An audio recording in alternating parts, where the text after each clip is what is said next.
Tirupati incharge, Tirupati Janasena incharge Kiran గారు, royal Kiran గారు గురించి జరిగిన సంఘటన మనమంతా కూడా ఆడియో లీక్ అవన్నీ కూడా విన్నాము, సోషల్ మీడియాలో అంతా కూడా చూసాము.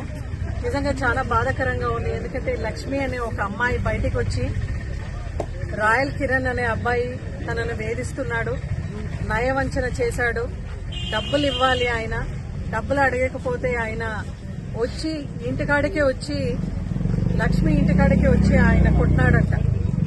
మళ్ళా ఈరోజు కిరణ్ పైన ఏదైనా చర్యలు తీసుకున్నారా అని ఏమైనా మనం అడిగితే పార్టీ జనసేన పార్టీ కార్యక్రమానికి కలాపానికి దూరం పెట్టినానని ఈరోజు మాధ్యమం ద్వారా మనమంతా మీడియా ద్వారా మనం చూసినాం.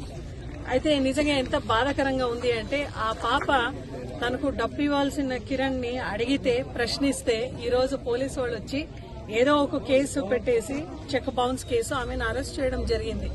ఈరోజు నేను అడుగుతున్నాను, చీటికి మాటికి కూడా సనాతన ధర్మాన్ని కాపాడుతాను, మహిళల సంరక్షణ కోసమే పవన్ కళ్యాణ్ గారు ఉన్నారు అని ఆయన గతంలో ఎన్నో రకరకాల మాట్లాడినాడు. మనం చూసినాం. జగన్మోహన్ రెడ్డి గారు సీఎం గా ఉన్నప్పుడు కూడా పవన్ కళ్యాణ్ గారు 30,000 మంది మహిళలు మిస్సింగ్ అయిపోయినారు. ఆ ఒక రిపోర్టు నా దగ్గర ఉంది. అధికారం రాగానే పవన్ కళ్యాణ్ కి అధికారం రాగానే వాళ్ళందరినీ కూడా రప్పిస్తాను అని కూడా ఆయన చెప్పినాడు. ఈ రోజు వరకు ఆయన డీసీఎం, డెప్యూటీ చీఫ్ మినిస్టర్, ఈ రోజు వరకు ఆ ఊసే లేదు. అంటే పవన్ కళ్యాణ్ గారిని ఈ రోజు డైరెక్ట్ గా మేము ప్రశ్నిస్తున్నాం.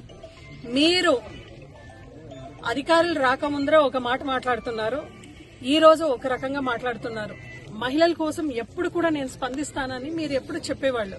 ఈరోజు మీ పార్టీ లీడర్ కిరణ్ ఈరోజు లక్ష్మికి అన్యాయం చేసినాడు అనేది మనం చూస్తున్నాం.